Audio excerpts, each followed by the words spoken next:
Good morning. It's RSBN Live. Of course, it is Monday, June 23rd, and of course, the 24/7 news cycle. That's why they call it 24/7, right? We saw a lot of developments over the weekend, and we're going to get into the president's schedule here in just a bit, as we will have an event at about 12 o'clock, so 59 minutes from now, for the DHS Secretary, the Department of Homeland Security Secretary Kristi Noem will be holding an event in Harpers Ferry, West Virginia. There's a new facility opening there. It's specifically a U.S. Customs and Border Protection Advanced Training Center. So we're going to see a little bit of the inside baseball of what it's like to have a training center, a brand new one, open for Customs and Border Protection. Isn't it interesting? You know, you can get training, of course, anywhere when it comes to CBP, because the southern border is the best place for it, but that's actually where our boots are on the ground, the military is on the ground. The agents are already there, the local law enforcement and others. So where do they train? Well, they're going to be training. Some of the agents will be training at this new facility. We're going to hear all about the Customs Border Protection facility from the Department of Homeland Security Secretary Kristi Noem, and it'll be interesting if reporters will be asking about other topics. You know, a lot of times when there's these kind of different press events, of course, you'll have reporters ask about off-topic questions. Well, considering that she is part of the Department of Homeland Security, considering that there is a new bulletin out from DHS, which we'll dive into here in a second, I believe she'll be answering some other questions, possibly outside of West Virginia there in Harpers Ferry. So thanks so much for joining us. Again, it's 11:02 on a very busy news cycle, of course, as you guys know, since Saturday night when President Trump decided that it's in the best interest of the United States to attack Iran on those 3 military sites. So what we'll do is we'll look through a lot of President Trump's Truth Social posts. He's been posting a lot today, so we'll read them to you. We'll be here with you. And we'll also show you the Department of Homeland Security bulletin that has been released, the State Department also releasing information about a worldwide caution to travelers. We'll just look at those graphics from both departments. Again, the Department of Homeland Security, of course, talking about the homeland with this bulletin, and then the State Department talking about travel, worldwide travel, whether you're planning on a trip, whether you're already overseas, in general, just knowing what the latest is from the Department of State. So again, we're looking forward to seeing this event with the Department of Homeland Security Secretary Kristi Noem. Again, this is going to be in Harpers Ferry, West Virginia, not too far from 1600 Pennsylvania Avenue. Would be a very quick flight if you flew in a commercial airliner there, but not too far from Washington, D.C. So that'll be a U.S. Customs and Border Protection Advanced Training Center. So maybe this will be a press conference from outside or inside the facility. Maybe there'll be a little bit of a walking tour. We'll see. We'll watch here with you. Again, this is on the heels of the past 48 hours that have been some of the biggest news that we've covered here at Right Side. I mean, there's a lot of news that we've covered over the years at Right Side Broadcasting Network, of course. A lot of news, way before the people that you see that are on the camera now were not working here back in 2015, 16, 17, even to 2020, 2021. But the point is, we're looking forward to seeing some more coverage today by the DHS Secretary Kristi Noem. Also, we do know that the president's schedule is showing that there's a 1 o'clock national security meeting. A national security meeting. Let me get to the exact verbiage here. He's meeting with the national security team at the Oval Office. That's the specific words from the president's schedule. That's at 1 o'clock Eastern. Now, we do have more broadcasts later today. Robert McNeely will be here to cover those. And if there's any developments maybe out of that 1 o'clock, if there's any announcements, any actions taken or not, we'll see. We'll be live throughout the day today, so you can count on us here at the network as it's 11:05. Let's go to a few of our great sponsors at Right Side Broadcasting Network. Let's first go actually to Colonial Metals Group, and then what we're going to do is we're going to get the new details from All Family Pharmacy. We have a new script that we want to share with you in just a minute. We'll do that a bit later. Let's go to Colonial Metals Group. All you have to do is protect your IRA and 401k with gold, 100% tax-free. All you have to do is use that free gold guide that is shipped to you by just going to freegoldguide.com/RSBN. It'll get shipped right to your mailbox, and it's easy to get, and all you have to do is go to your QR code there. Of course, the BRICS nations, they're all trying to use their own currency instead of our dollar, and all these different things that are going on in the world. Gold and silver, great backup plan as well, even as Maganomics will be and is on the upswing. So freegoldguide.com/RSBN. We'll get to All Family Pharmacy in just a bit. As in the other information that we're looking at, we will replay just because it was just over the weekend and such sound bites and moments that were seen around the world. We will go to President Trump's full speech from Saturday night just to replay it again, as it was about a 3 or 4 minute speech. And then we'll go to a soundbite from Pete Hegseth, the Secretary of Defense, from just yesterday. Of course, many of you are already caught up to speed, but for a few that might not be, and just starting out a fresh news week here on Monday, I know you know about what happened over the weekend, but you may not have seen all the specifics when it comes to yesterday morning's Pentagon press briefing. And I'm sure that most of you have already seen President Trump's speech, but again, it was about 3 minutes, so we'll replay that in just a minute. And we'll also dive into the Department of State and the Department of Homeland Security with their various bulletins that are out. And then also the main event for this live broadcast is that event in Harpers Ferry, West Virginia. So looking forward to that. Let's go to angelpaste.com as well. 20% off. Actually, let's back up on the percentage. I believe it is 20%, but use the RSBN promo code at angelpaste.com out of Spring, Texas. Of course, a great company, a great product, and many products on angelpaste.com. So all you have to do is go to that website, check it out, and see what you like there. Maybe order a few things. If you want to order one or more, just use that RSBN promo code. Some great people there at angelpaste.com. An awesome sponsor here at Right Side Broadcasting Network, as it's 11:07 Eastern Time here on Right Side. Of course, nice and early out there. I believe that's, 8 o'clock on the West Coast. And the Mountain Time and Central Time zones watching as well. As we are live right now, we're seeing the live picture from outside of 1600 Pennsylvania Avenue, the beautiful American flags there. And then the bottom right is the White House stakeout camera. Of course, anybody could show up there from the department, whether it's the Department of whatever department you'd think of, or it could be the border czar, Tom Homan. Sometimes Carolyn Levitt stops there. I saw her on a number of networks this morning. But it's great that you're joining us here live streaming at 11:09 Eastern right now. So let's do this. Let's go with some of the news that's happened over the past weekend. And then we're going to get into a couple common sense perspectives that are out there. Not to speculate on what may or may not happen, but there are some common sense ones. And we'll talk about that when it comes to the United States, Iran, Israel, and that kind of thing. And then we'll go into the DHS bulletin and we'll read some of that together. And the Department of State recently talking about the worldwide caution for American travelers, whether you're here in the States and planning on a trip, or you might be switching some plans, or those of you that are already overseas that could be watching this broadcast, which we've seen time and time again where people have watched from around the globe as well. So those of you watching anywhere in the country right now, hello to you. Thanks for streaming in. Let's do this. Let's go to President Trump's speech from just Saturday night, so about 48 hours ago. We'll just replay that for you. And then we'll replay, after that, we'll come back and we'll replay Pete Hegseth from yesterday, a powerful soundbite that we have for you. And in the meantime, we'll be getting ready to talk about some great sponsors, including All Family Pharmacy. So once I hear that it's ready to go to President Trump, we will go there.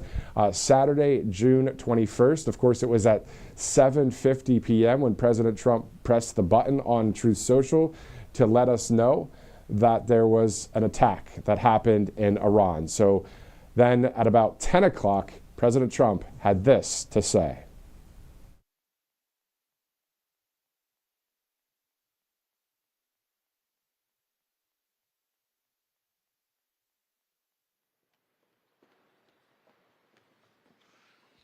Thank you very much. A short time ago, the U.S. military carried out massive precision strikes on the 3 key nuclear facilities in the Iranian regime: Fordow, Natanz, and Esfahan. Everybody heard those names for years as they built this horribly destructive enterprise. Our objective was the destruction of Iran's nuclear enrichment capacity and a stop to the nuclear threat posed by the world's #1 state sponsor of terror. Tonight, I can report to the world that the strikes were a spectacular military success. Iran's key nuclear enrichment facilities have been completely and totally obliterated. Iran, the bully of the Middle East, must now make peace. If they do not, future attacks will be far greater and a lot easier. For 40 years, Iran has been saying death to America, death to Israel. They have been killing our people, blowing off their arms, blowing off their legs with roadside bombs. That was their specialty. We lost over 1,000 people, and hundreds of thousands throughout the Middle East and around the world have died as a direct result of their hate. In particular, so many were killed by their general, Qasem Soleimani. I decided a long time ago that I would not let this happen. It will not continue. I want to thank and congratulate Prime Minister Bibi Netanyahu. We worked as a team like perhaps no team has ever worked before. And we've gone a long way to erasing this horrible threat to Israel. I want to thank the Israeli military for the wonderful job they've done. And most importantly, I want to congratulate the great American patriots who flew those magnificent machines tonight, and all of the United States military on an operation the likes of which the world has not seen in many, many decades. Hopefully, we will no longer need their services in this capacity. I hope that's so. I also want to congratulate the chairman of the Joint Chiefs of Staff, General Dan Raising-Kane, spectacular general, and all of the brilliant military minds involved in this attack. With all of that being said, this cannot continue. There will be either peace or there will be tragedy for Iran far greater than we have witnessed over the last 8 days. Remember, there are many targets left. Tonight's was the most difficult of them all, by far, and perhaps the most lethal. But if peace does not come quickly, we will go after those other targets with precision, speed, and skill. Most of them can be taken out in a matter of minutes. There's no military in the world that could have done what we did tonight, not even close. There has never been a military that could do what took place just a little while ago. Tomorrow, General Kane, Secretary of Defense, Pete Hegseth will have a press conference at 8 a.m. at the Pentagon. And I want to just thank everybody, and in particular, God. I want to just say we love you, God, and we love our great military. Protect them. God bless the Middle East. God bless Israel, and God bless America. Thank you very much. Thank you.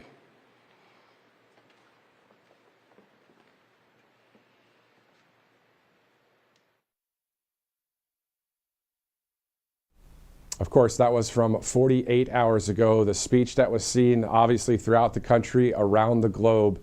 And then we will go to shortly Pete Hegseth, the Secretary of Defense, from yesterday, a soundbite from him. Obviously, we're not going to play the entire speech or the entire press conference. If you'd like to watch that, it's still posted, of course, on Rumble and other social platforms. But we will choose a soundbite and just play it to you here in just a second as we await this event in Harpers Ferry, West Virginia. We're also monitoring various news out there, including from President Trump directly on Truth Social. We will go through some of those posts in just a bit. We also are going to look into the Department of State and the Department of Homeland Security and any bulletins that they have sent out, which they have over the weekend.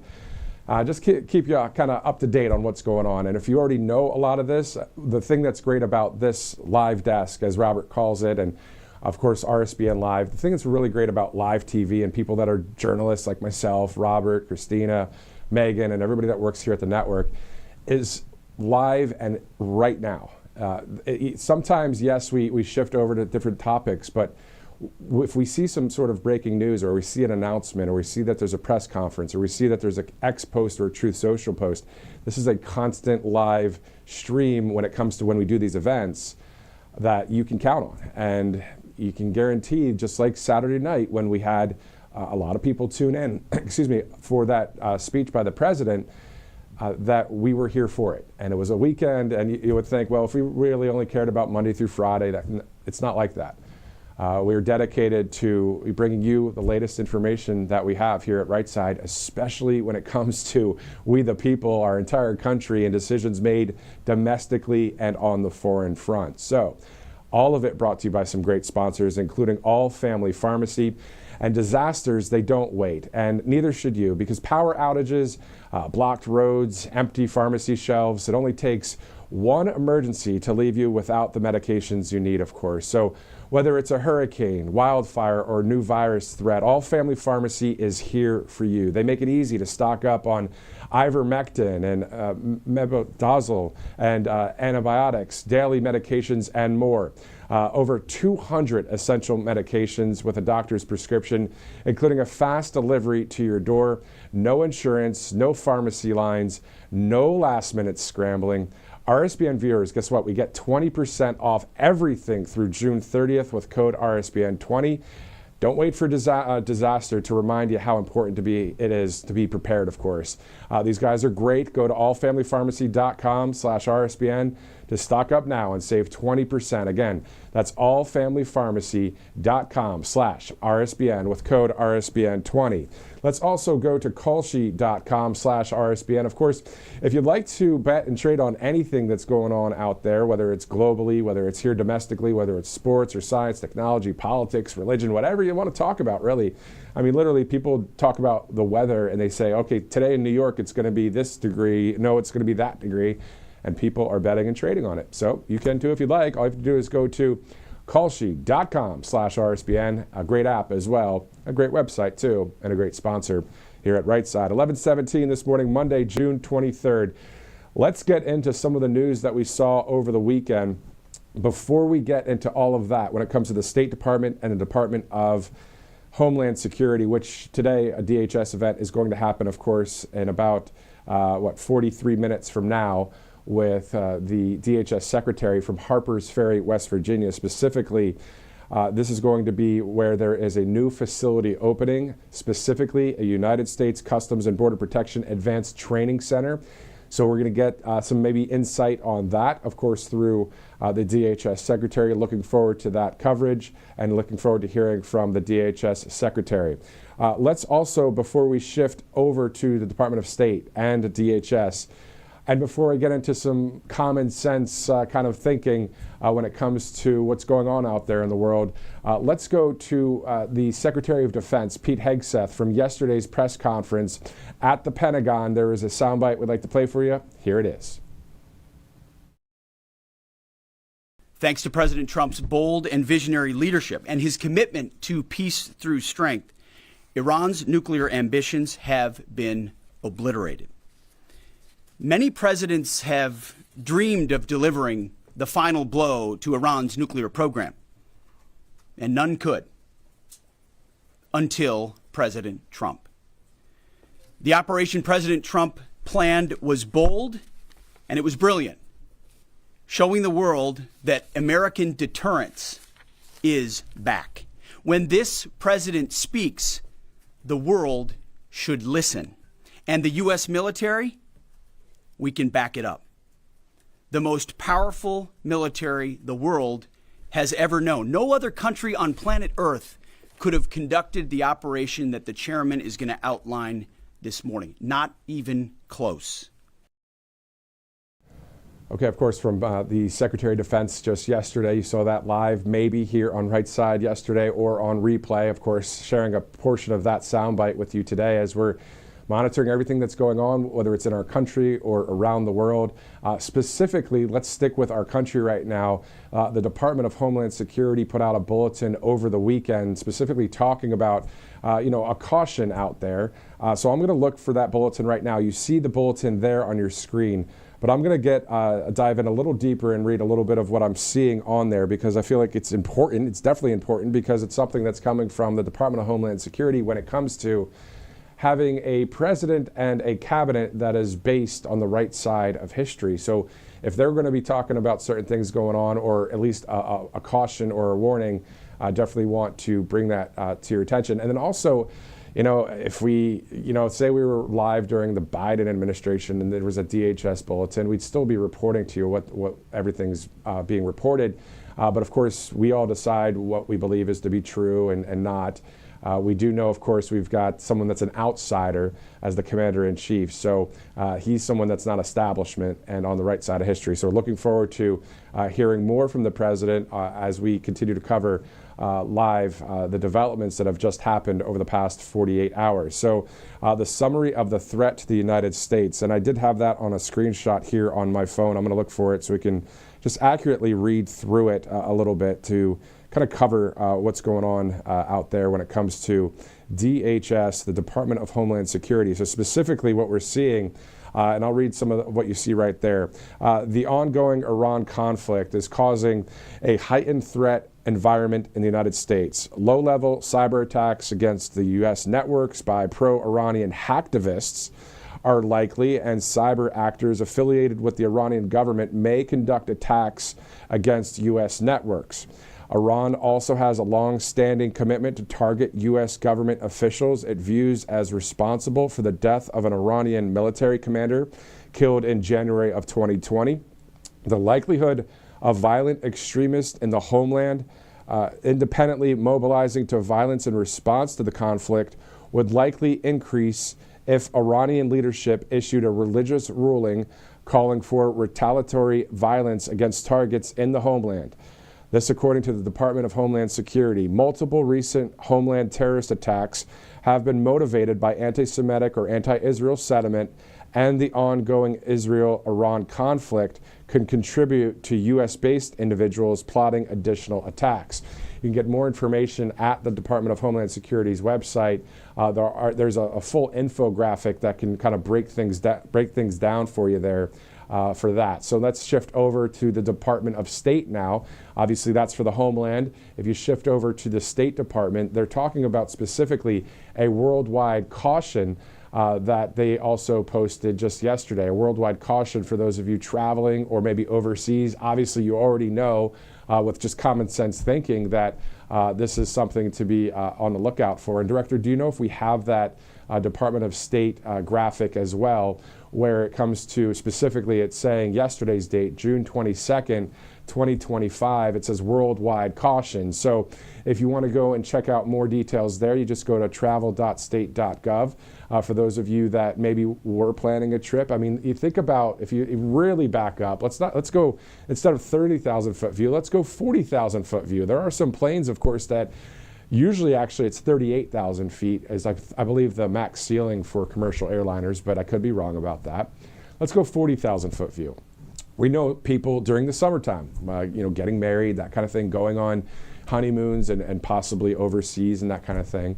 And so, really staying up to date on which countries are do not travel countries, which countries are a heightened risk. There's a whole entire graph system that you can see on which countries are what, if you just go to travel.state.gov. And then you have that from the Department of State. And then again, if you want to check out for the homeland situation, Department of Homeland Security. So we're just keeping an eye on all of this stuff. It's all very precautionary, but also just to keep the information flowing to people. I mean, the Department of Homeland Security and the State Department wouldn't just post this for their health only. Obviously, they want people to know about it. So we're just doing our due diligence as a network to share with you what they're saying. Okay, so we can shift back, if we'd like, just to the White House vantage point as we're looking forward to seeing the Department of Homeland Security Secretary of DHS there, Kristi Noem, for an event live from Harpers Ferry, West Virginia. This is all about a new facility where Customs Border Protection will be training at this new facility. So we'll have that event coming up at 12 o'clock noon. And again, there are other live broadcasts today. So stick with us here at Right Side, of course, on Rumble and other places where you can see what time the different events are, as we'll be live throughout the day, including it's closed press, but it's a 1 o'clock Oval Office meeting with the National Security Team, according to the president's schedule. So if there's any developments out of that, like there was on Saturday night when there was a meeting in the Oval Office, just an hour and some change later, there was some actions taken. So not sure if that's the case today, but again, we'll be monitoring it here at Right Side. So let's go to a couple of our sponsors as well, including PatriotAddictDeals.com. You're looking at beautiful Trump Force One, the airplane, of course. If you remember going to those rallies wherever they were, North Carolina, Ohio, all over the place, and you saw Trump Force One do a flyover during the campaign season, Well, that's a great time to remember. And as we see wins from this president and we see how things transpire when it comes to the Iran conflict that is happening between Israel and Iran, still though remembering the days of the Trump Force One, which is still around. I mean, it's parked down there in Florida somewhere, but it'll be great to have this model plane right there. So just go to patriotaddictdeals.com. Again, think about it. In 2028, 2029 and beyond, remembering the days of President Trump and the rallies, you can remember it by watching a bunch of RSBN archive footage, which we have all over the place on Rumble and YouTube and that kind of thing. But you can also have something that's right there on your desk, and it's something that I'd like to get as well. So patriotaddictdeals.com, limited edition, 20% off. Also, this all brought to you by Tax Network USA. Tax Network USA, 800-357-1415. tnusa.com/RSBN is the website. So if you're looking to settle any back taxes or you have any questions about your taxes, just give them a call. They're great. They're right there with you, and they'll help you to get peace of mind, but also a game plan, you know. It's nice to have a game plan taken care of with that. So go to Tax Network USA, 800-357-1415. Okay, so it's 11:27, bottom of the hour here. Why don't we do this? Let's take a commercial break. We'll come back and we'll get into some just commentary about some of the common sense thoughts that we've been seeing online and report that to you. And then we'll be monitoring and looking into President Trump's Truth Social post. He's posted a lot this morning, so we have a lot to get through. We'll be right back here on Right Side Broadcasting Network. Welcome to Right Side Broadcasting Network, your trusted conservative news outlet. At RSBN, we deliver the truth when the mainstream media falls short. Since 2015, we've proudly broadcasted every single one of President Trump's iconic MAGA rallies, bringing you the excitement and energy live before anyone else. By watching RSBN, you get an unfiltered front row view of the action on the ground. We interview the crowds to give a voice to millions of Americans just like you. We show you President Trump's speeches in their entirety, free from interruptions and censorship. We cover the stories that matter to you with the integrity and passion you deserve. Thank you for choosing RSBN as your home for America First News. Together, we stand strong, united, and informed. So join us and be part of the right side of history. Hey y'all, it's Silk from the Diamond and Silk Chit Chat live show. Look, don't forget to check me out right here on RSBN Network. Be sure to watch the show on Right Side Broadcasting Network, and I want you to support Right Side Broadcasting Network. Yes, it's imperative that you do so, okay? I look to see y'all soon. Bye-bye. To celebrate our newest launch, Rev 7, I'm bringing you an amazing introductory offer, plus an exclusive overstock sale that you're not going to want to miss. Rev 7 is our premium energy drink that tastes great and gives you energy all day with no jitters and no crashes. That's because there's no sugar and no caffeine. I'm so sure you're going to love Rev 7 that for a limited time you can try our 3-pack absolutely free. Or check out our Percale bed sheets. I can't believe I'm even going to say this. Every color, every style, every size, only $29.88. So go to mypillow.com or call the number on your screen. Use your promo code to save 20% on our Rev 7 12-packs or try our introductory 3-pack absolutely free. And our Percale bed sheets, all sizes, only $29.88, even the queens and kings. Inventory is extremely limited, so order now. Welcome back to Right Side Broadcasting Network. We're going to be seeing the DHS Secretary, Kristi Noem, visiting a law enforcement center, a brand new facility for Customs Border Protection and Training facility in Harpers Ferry, West Virginia. That's going to be in about 30 minutes from now, as it is exactly the bottom of the hour. Thanks again for streaming in with us. I know a lot of you did over the weekend. Saturday for President Trump's speech, yesterday morning, Sunday morning, the 22nd, for the Secretary of Defense, Pete Hegseth, and the Chairman of the Joint Chiefs of Staff and Air Force General Dan Kane's press conference. And now here we go. It's Monday and another news week of coverage here on the network. Of course, later today as well, there are more live broadcasts right here on Right Side Robert McNeely will be in studio to cover a number of things that are going on, including information when it comes to various press conferences involving whether it's RFK Jr. and Dr. Oz, whether it's the Attorney General Pam Bondi. There's different events going on later today, so you can stay up to date right here on Right Side as we continue to cover not only what's happening in about 30 minutes from Harpers Ferry for this announcement and this new facility opening up, but also, monitoring President Trump's Truth Social page, monitoring X, monitoring any information that's happening when it comes to the Iran-Israel conflict, the war there, or the strikes that keep happening. Speaking of that, of course, we know the United States, President Trump decided on Saturday at about 7:50 Eastern, we saw that there was a post about the attacks. We heard from the Joint Chiefs of Staff, or the chairman of the Joint Chiefs of Staff, Daniel Kane, yesterday, that around 6:04 to about 7 o'clock is when the actions were actually carried out. So let's go into, before we get into President Trump's travel plans coming up, we know he's going to the Netherlands for the NATO summit. Before we get into that, let's go to the common sense perspective segment I thought up last night. It's very brief, it's very easy, it's very basic because it's common sense, right? So first, let's do this. President Trump, he posted on June 21st, any retaliation by Iran against the United States of America will be met with force far greater than what was witnessed tonight, which he was talking about on the 21st. He says, thank you, Donald J. Trump, President of the United States. Here are some of the basic common sense things that we're looking at right now. If Iran doesn't retaliate, it's either because they're so crippled from Israel and our military strikes, or they simply know if they mess with us, they will get destroyed. Very simple stuff. We're going to see what happens next. That's where we see it from this point.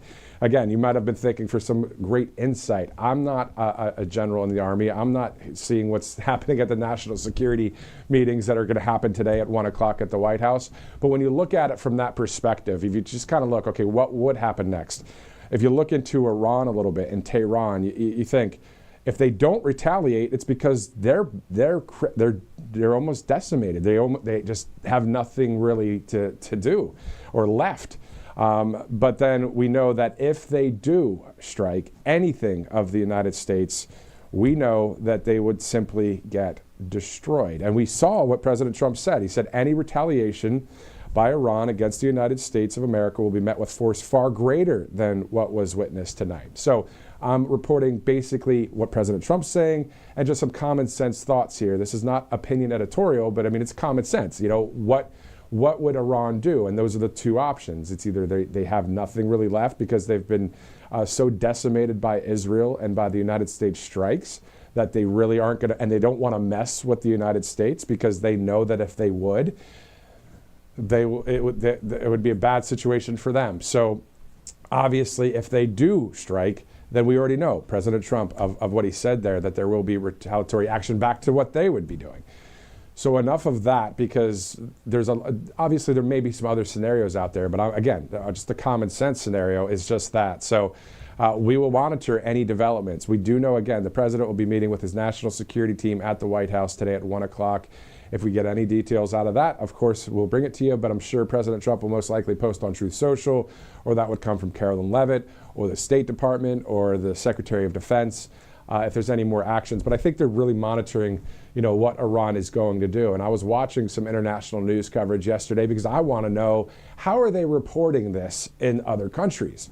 So I watched one of the Middle Eastern channels and saw a live report from Tehran, and they were basically saying that they're trying to figure out what kind of action to take next and that kind of thing. I'm not going to dive too much into the specifics of hyper-local Tehran news reporting, but it's interesting to us because now we are so-called involved, if you want to call it that. We don't know.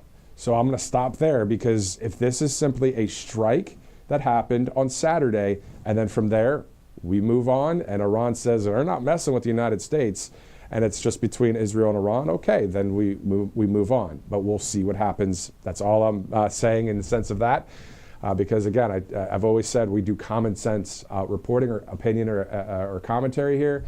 And that's just kind of how I see it. So we'll see what happens there. If you missed everything I just said, you can just scrub back and check it out if you'd like.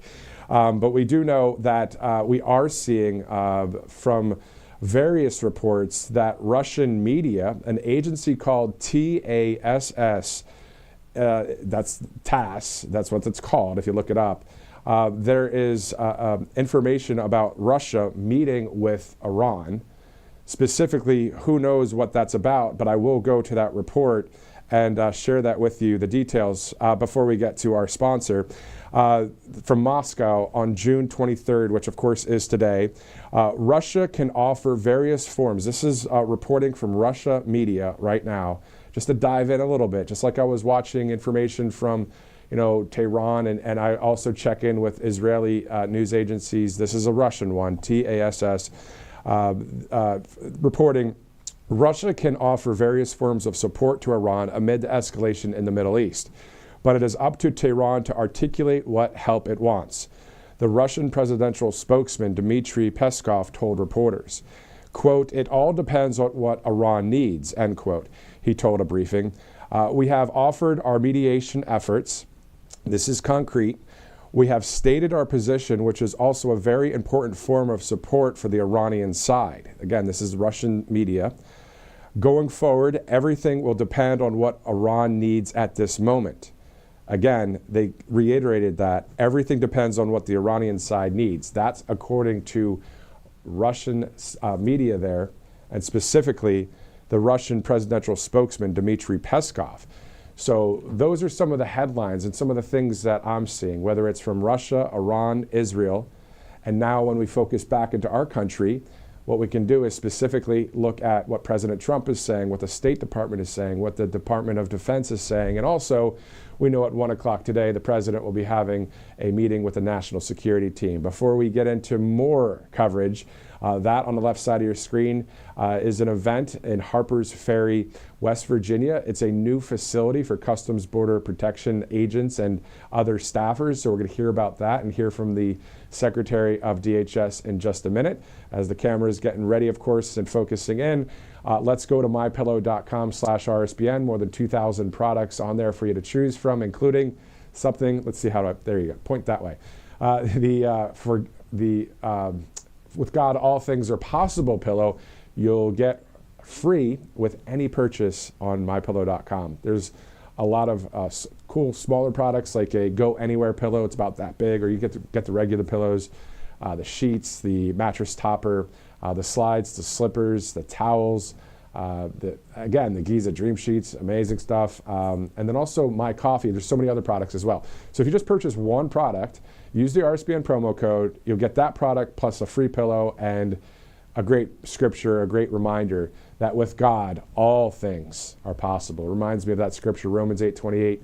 And we know that all things work together for the good to those that love God and are called according to his purposes. All things, whether they're good, bad, ugly, indifferent, whatever, that all things are working together if you love God. It's Bible, and that's what most of us believe in this country. And if you don't, that's all right. We're here live, and we are here to cover conservative news and freedom fighting across the country and around the world, figuratively speaking, when it comes to voting, praying hard, working hard to keep freedom the focus for our nation. Let's also go to Colonial Metals Group, freegoldguide.com/RSBN. So if you want to get a free gold guide, all you got to do is go to that website, freegoldguide.com/RSBN. So if you're looking for gold or silver as a backup plan for maybe your 401k or your tax-sheltered IRA, it's 100% tax-free. And with those BRICS nations, Brazil, Russia, India, China, South Africa, they try and use their own currency instead of our dollars. Well, all that fluctuating back and forth as we see Maganomics on the increase, still having gold and silver as a backup plan, a great idea. freegoldguide.com/RSBN. All right, so it's 11:39, Monday, June 23rd. This is one of those 24/7 news cycles, right? So if you watched on Saturday, I was the person on call for the weekend, and I was here Saturday, I was here yesterday, I'm here today, and we'll continue on. I mean, because we understand something. Same thing with Robert McNeely and everybody here at the network. If there's news happening, especially breaking news to the magnitude of what we just saw over the weekend, personally and professionally, you want to be engaged in that because it's part of it's part of the skill set, or it's part of like what you want to do, right? Like that's part of what I desire, is to be able to see what's happening, report what's happening, and share that with people. And especially from the right side of history, on the common sense, on the Constitution side of things. And it's just what I've done for, about 20 some odd years now, just in journalism, not being able to always share my personal opinion about maybe my faith or that I voted for President Trump and I'm glad I did, or any of that stuff, because in mainstream media, you just can't say that stuff. And if you do, they'll say peace. And you know what? Good. Peace right back at you. We're going to go over to conservative media. And that's, great to see that people like Christina Loren, Robert McNeely, they both worked in mainstream outlets. I did too over the years. And it just takes a minute to find the right footing of really what side of history when it comes to media you're on. And there just wasn't, years and years ago, that many opportunities on the right side of history. There just wasn't. Those are facts. Unless you join Rush Limbaugh, which would have been great back in the day. Thank God for Rush, and wish he was still with us right now, speaking into this entire thing that we see going on just in general with news. But anyway, I took a rabbit trail there. All right, so let's get back to it here. Let's go to, we talked about Russian media. We talked about media in Iran. We talked about Israeli media. Well, this is American media right here on Right Side, and we're reporting the facts of the Department of State putting out a worldwide caution. We're reporting the facts that the Department of Homeland Security put out a bulletin for those of us to know, hey, let's just, keep an eye out there, because we know that Iran, they may talk that they're going to retaliate, but will they? We don't know. So this is something, of course, this is why we have President Trump and the Department of Defense and law enforcement around the country to protect us, keep us safe. But individually, from a citizenry standpoint, we know how to keep ourselves safe too. It's called the Second Amendment. It's also being smart out there, street smart, and just keeping clear from anything that looks a little bit interesting. And if there is anything that's interesting, that when it comes to the see something, say something aspect. I hate really using that because I've heard it from Democrats too. It's, but it is true. If you do see something, somebody acting a little fishy out there at a different kind of event, you might, just go to an officer and say, hey, that person, you never know. All right, so let's go to President Trump now. President Trump on Truth Social has plenty to say this morning, and I am glad to be able to bring this to you right now. Let's go with his latest post. I mean, this is about Russia. Okay, so this is 15 minutes ago. I have not read this post yet, so I'm going to read it here with you. President Trump saying, quote, did I hear former President Medvedev from Russia casually throwing around the quote unquote, he says, N-word, in parentheses, nuclear, and saying that he and other countries would supply nuclear warheads to Iran. Did he really say that, or is it just a figment of my imagination? This is from President Trump 15 minutes ago. If he did say that, and if confirmed, please let me know immediately. And he said, in quotes, the N-word, speaking of nuclear weapons, should not be treated so casually. I guess that's why Putin's the boss. By the way, if anyone thinks our hardware was great over the weekend, far and away the strongest and best equipment we have, 20 years advanced over the pack, is our nuclear submarines, the president says. They are the most powerful and lethal weapons ever built, and just launched the 30 Tomahawks. All 30 hit their mark perfectly, he says. So in addition to our great fighter pilots, the president says, thank you to the captain and the crew. That's from today, June 23rd at 11:27 in the morning. So just a few minutes ago, from the Commander-in-Chief, President Trump, speaking and saying that. He also said 2 hours ago about Congressman Thomas Massie of Kentucky. He said actually 21 hours ago that he's not MAGA. And then 2 hours ago, he quoted his Truth Social post and said, get this bum out of office ASAP. That according to President Trump. President Trump 2 hours ago saying to the Department of Energy, drill, baby, drill, and I mean now. He also said 2 hours ago, everyone, keep oil prices down. I'm watching. You're playing right into the hands of the enemy. Don't do it. President Trump continuing on, saying a number of other things, including 13 hours ago, monumental damage was done to all nuclear sites in Iran, as shown by satellite images. obliteration is an accurate term. The white structure shown is deeply embedded into the rock, and even its roof well below ground level and completely shielded from flame. The biggest damage took place far below ground level, so a bullseye there, obviously reading on a screen right here, some of President Trump's Truth Social posts, as it's about 15 minutes from the top of the hour. And also, we do know that DHS Secretary Kristi Noem will be having an event in Harpers Ferry, West Virginia. That was the other split screen you just saw there. This is all about a new Customs and Border Protection facility that is opening, and we're going to hear from Kristi Noem about those details. So looking forward to hearing about that. Looking through various notes that I've covered here, we've talked about the bulletin from the Homeland Security, from Department of Homeland Security, about simply here in the homeland, keep an eye out, watch out for anything suspicious, and also specifically with the Iranian conflict, the situation that happened, of course, with Israel airstriking Iran, Iran airstriking Israel, and then our country airstriking Iran on Saturday. Director, can we pull up that that quote or that screen there from the bulletin from Department of Homeland Security? I'll read a little bit of that as we received that. That was just yesterday, the 22nd. The summary of the threat to the United States, according to DHS, the ongoing Iran conflict is causing a heightened threat environment in the United States. Low-level cyber attacks against U.S. networks by pro-Iranian, and they call them hacktivists. Hacktivists are likely, and cyber actors affiliated with the Iranian government may conduct attacks against U.S. networks.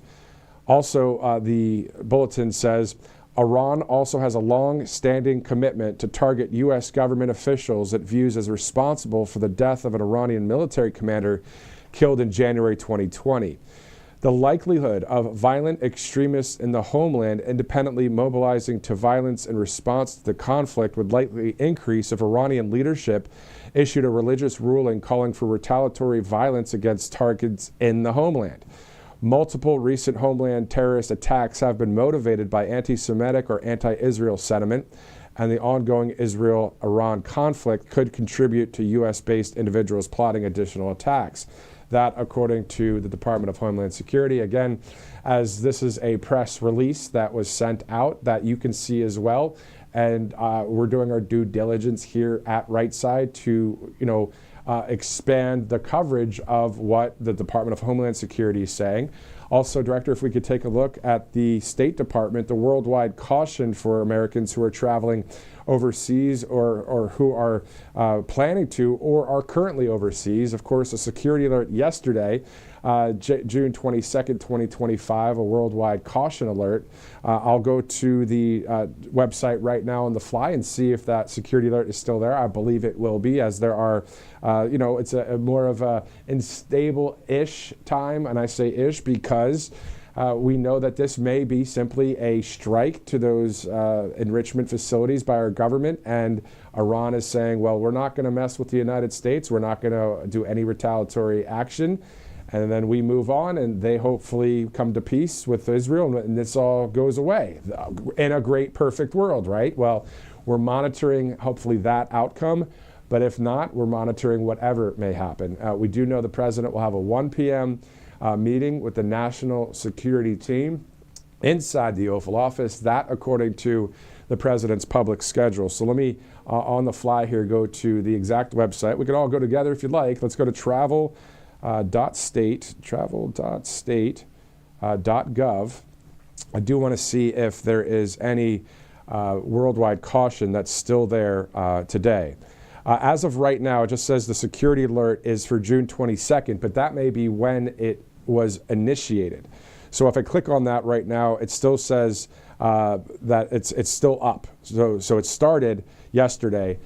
So if this would not be the case, they would have taken that down. So it is still an active worldwide caution. And again, you can look at various countries around the world that are do not travel countries. It's in red. You'll see a map, interactive map. You'll see some of the other specifics. I might be able to get to that quickly here. Let's see. I will not try and do that because it's probably a few buttons away, and We don't have that much time here, so let's go with this. We have 10 minutes until we go to Harpers Ferry, West Virginia, but you can check on there if you'd like. If you were planning a trip, maybe you were going to go on a honeymoon overseas, you want to check out which countries are on the different levels of, hey, this one's don't travel to. They're advising it, the government. Obviously, you have your right to do as you please, but you have to check it out there on the state website there of the Department of State. But in the meantime, as we await this event in about 10 minutes from now, let's go to this. If you'd like to donate to Right Side Broadcasting Network as we continue to expand here at the network, very thankful for our great patriotic sponsors that we have here. We're also very thankful for those of you that have done this since 2015. Some of you have donated. If you like what you see in the sense of you're being able to see, just like the other night, there were more than 1 million people that watched and streamed, and that number is growing through all these platforms for the speech from President Trump on Saturday. There were hundreds of thousands just watching yesterday. There's a lot of people starting to say, you know what, let's go to Right Side, because at least what happens is when President Trump talks or Hegseth starts speaking or these other events, we stop talking and we let them do the talking, and then we don't also dip out of the coverage. We don't pull from that coverage, especially when it's heightened stakes. So, and commentary and analysis on the right side of history. I mean, we are the ones, guys. We're the ones that have been at all those rallies for all those years. I remember starting out September 3rd, 2022 in Wilkes-Barre, Pennsylvania, and it was inside an arena there, and President Trump, when he walked out at that rally in Wilkes-Barre, Scranton, the entire crowd chanting USA. It was electric. I felt like I was at an NBA or NHL or college sporting event or NFL, whatever sporting event you'd think of, even soccer, or whatever one you think of that you've been to, or maybe even at a concert where it's just loud. Well, it was like that, and it still is. I believe when President Trump, I believe I saw that he may be going to Iowa for a speech coming up. We'll wait for those details. All you have to do is text RSBN. Now, that graphic, I'm thinking, is not the correct one because it's not to 801-801 anymore. So here's the number. If we have the new graphic, guys, let's do that if we can find it. If we can't, I'm going to let everyone know that the RSBN text to 801-801 has been discontinued. It's RSBN to 855-575-7888.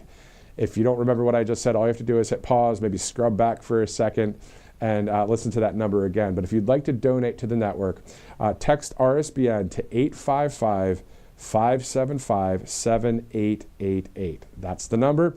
Thanks so much for doing so. If you'd like, as it's 11:53, let's shift over to our next sponsor here live on Right Side as we continue on here on the network, getting ready to hear from Kristi Noem. So, of course, disasters, they don't wait, and neither should you. Power outages, blocked roads, empty pharmacy shelves. It only takes one emergency to leave you without the medications you need. So, with whether it's a hurricane, a wildfire, or a new virus threat, all Family Pharmacy, they're here for you. They make it easy to stock up on ivermectin and other medications, antibiotics, and more. So more than 200 essential medications for you to choose from there, and very fast delivery to your door. No insurance, no pharmacy lines, no last-minute scrambling.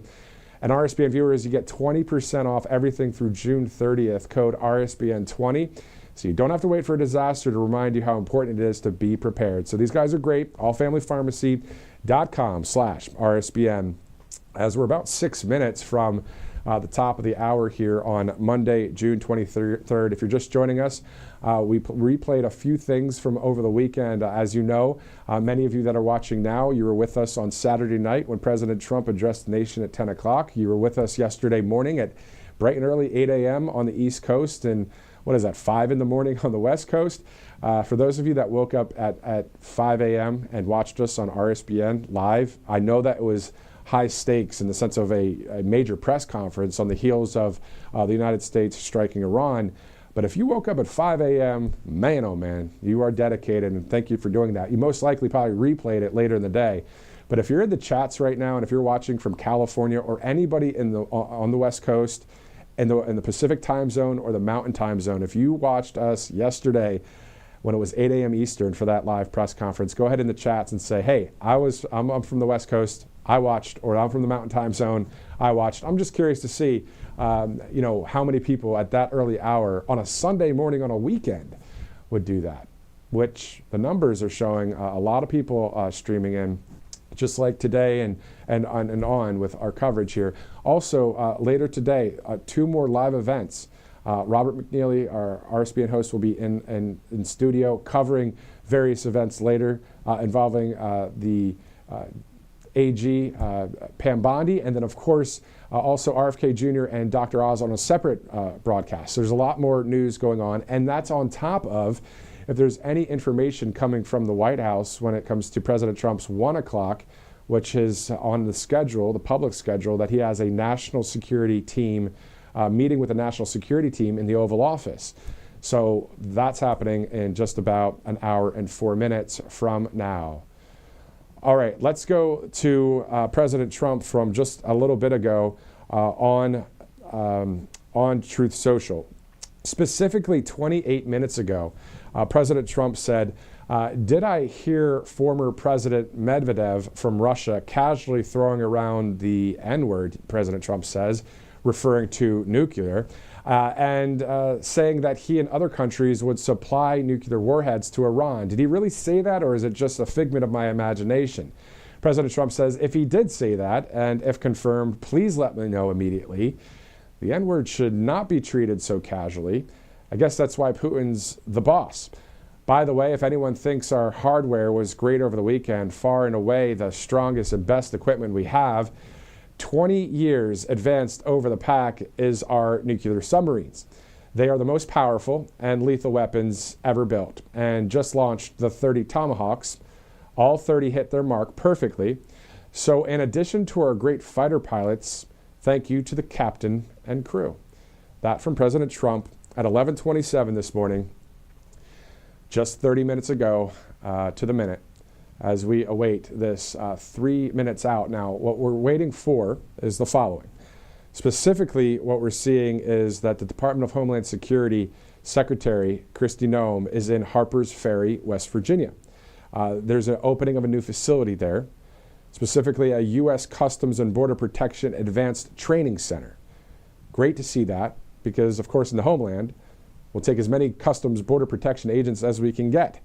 On the northern border, on the southern border, out there on the open sea. Can you believe that Customs Border Protection is working with our military, the Navy, the Coast Guard, and in some cases, county sheriff's offices throughout our southern border, out there on the open sea to stop any narcotics from coming through? Obviously, we've seen the numbers drop from any illegal aliens trying to cross the border. There's so many things that are happening to clean up our country. And of course, we want to see all the corruption gone from every part of our corner of our country when it comes to anything in government, whether it's local, state, federal. And we want to see all the great things that were promised to us from the president and from the RNC, those 20 core promises. That to me is the game plan for the victory that we're looking to see. And if you type in, I'm curious about this. If you type in, I'm going to go to DuckDuckGo. It's kind of like Google. If you've never used it, it's pretty simple stuff. So it's another search engine. I'm going to type in 20 core promises to the American people. To make America great again pops up. Okay, let's see what happens. President platform. Okay, so it goes to DonaldJTrump.com, the platform. When you click on that, it is still there. So you can go there right now, DonaldJTrump.com, and then you can type in, this is basically Agenda 47 summed up into 20 core promises. I love these promises. I really think that this is the Bible game plan for what needs to be done in our country, and we see many of these 20 already happening. A lot of news to cover, of course. We just saw what happened over the weekend as well. So that is the reform of our country that we're looking to see here. I'm looking to see it. I'm a citizen, so I count, right? So I can say that. But I know that you guys agree with things like seal the border and stop the migrant invasion, carry out the largest deportation operation in American history, end inflation, and make America affordable again.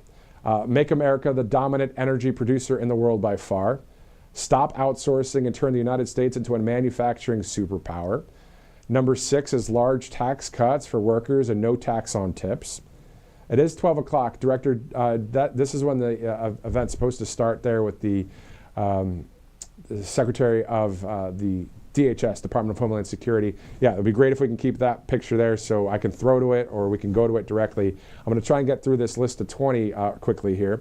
Number 7, defend our Constitution, our Bill of Rights, and our fundamental freedoms, including freedom of speech, freedom of religion, and the right to keep and bear arms. Number 8 is the interesting one right now. I'm going to be honest because it's a promise here, but President Trump, when he decides to do surgical strike, we see that they have been successful in the past, and these are great things. ISIS, take out the leader of ISIS, take out this, hey, most of us are on board with that, This situation with the strike, we'll see what happens with it. I mean, if this is a strike and that's it and we move on, hey, that's part of what needed to be done. Number 8 says prevent World War III, restore peace in Europe and in the Middle East, and build a great Iron Dome missile defense shield over our entire country, all made in America. And that's part of the big, beautiful bill. Instead of calling it what this 20 core promises says, it says the Great Iron Dome.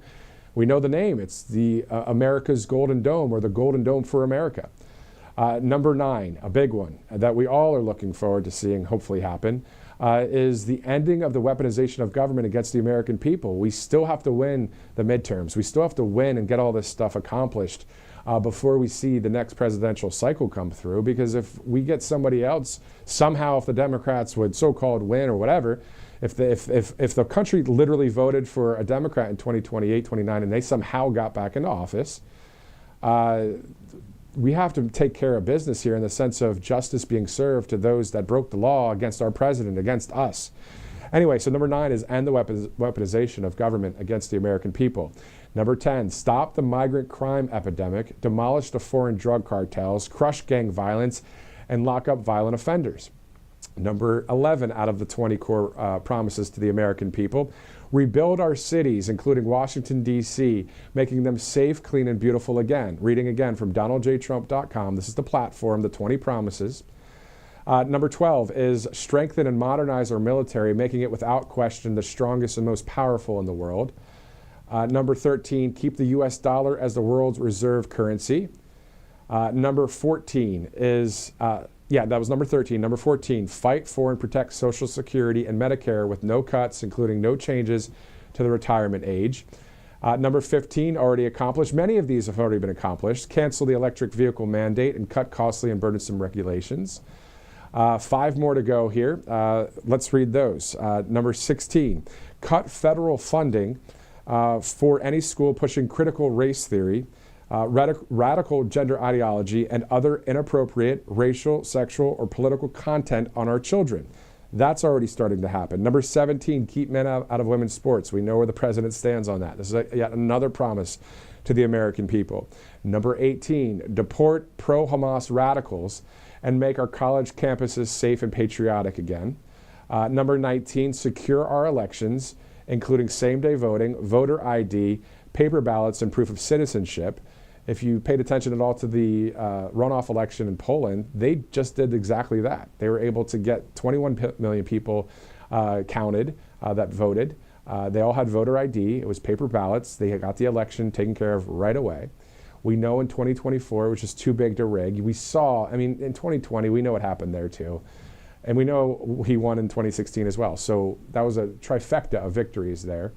Number 20, unite our country by bringing it to new and record levels of success. So that's the top 20 there. That's not only the top 20, that's the 20 promises. So I genuinely, with everything in me, I believe that those 20 core promises, if they were all fulfilled, and many of them already are, will really do what we want in this country to happen. The reform of this nation. No more of the fake establishment president junk. No more of the people that are not the outsiders, but the ones that are part of the swamp. None of that. We don't want any of that. I won't ever want any of that. I know most of you that are watching don't want that either. We want the healthiest, best country in the world. We already have that, even with things that need to be taken care of. So we're grateful to be Americans, aren't we? But also, we look forward to those 20 core promises being passed. So passed in the sense of fulfilled, and a lot of them already have. Like the first one, seal the border and stop the migrant invasion. So if you want to see that, just go to donaldjtrump.com, go to the platform and read over those promises, because they promised us that these things would happen. And that's what we voted for. Everything that I just said there was what President Trump spoke about on the campaign trail. And a lot of what's there is about the big, beautiful bill as well. Like, you know, even a promise back in the day, building the wall, that's part of the big, beautiful bill. The taxes will drop with a big, beautiful bill passed in the Senate, and President Trump would sign it. I understand that we still have to balance our budget too. We don't want a economic collapse for our country because of our debt. I understand all that as well.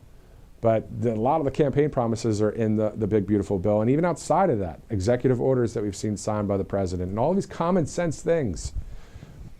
But right now, we'll see, was it just a surgical strike that happened, or will there be a retaliatory thing from Iran in any way, shape, or form?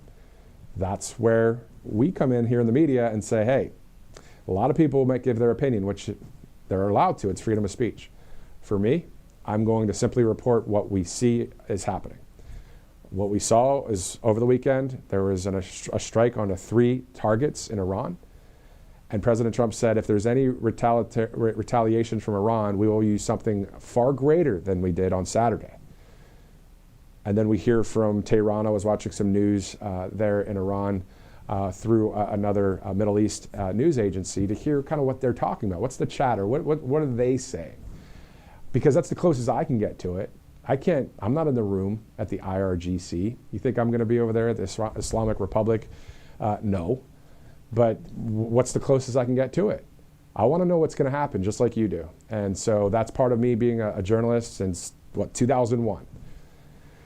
September 11th, man, when that happened, I was in college, freshman in college? I think it was a sophomore, maybe a sophomore in college. And I saw and I watched the news 9-10 hours. I was already kind of a TV production kind of, communication, major, that kind of thing.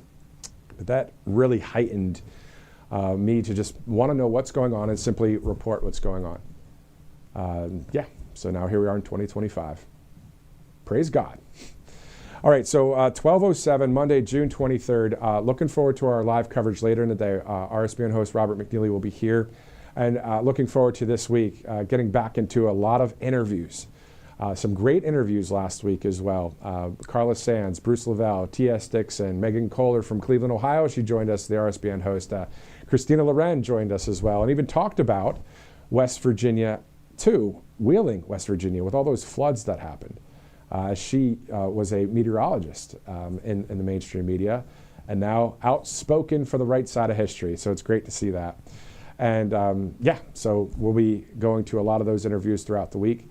And Robert McNeely's show, of course, Thursday night, 6 o'clock, The Voice of Reason, will be airing. I believe that will be the 3rd episode there, as we are here on RSBN Live right now. Matthew Alvarez, Harpers Ferry, West Virginia. Haven't seen Harpers Ferry on the top left corner of our screen, I don't think, ever. But maybe I'm sure there was a rally there in the past 10 years, as we have been covering President Trump's rallies. Coming up now this summer is our 10-year anniversary here at Right Side Broadcasting Network, and we couldn't do it without a number of people, including, above our people, God, and then, of course, Joe Seals and the family, Mama Seals, of course, Bridget Seals. Everybody just decided then, hey, you know what, this is something that we need to do. We need to cover President Trump's speeches, because the networks are maybe dipping in a little bit. They're not taking this seriously. All these crowds.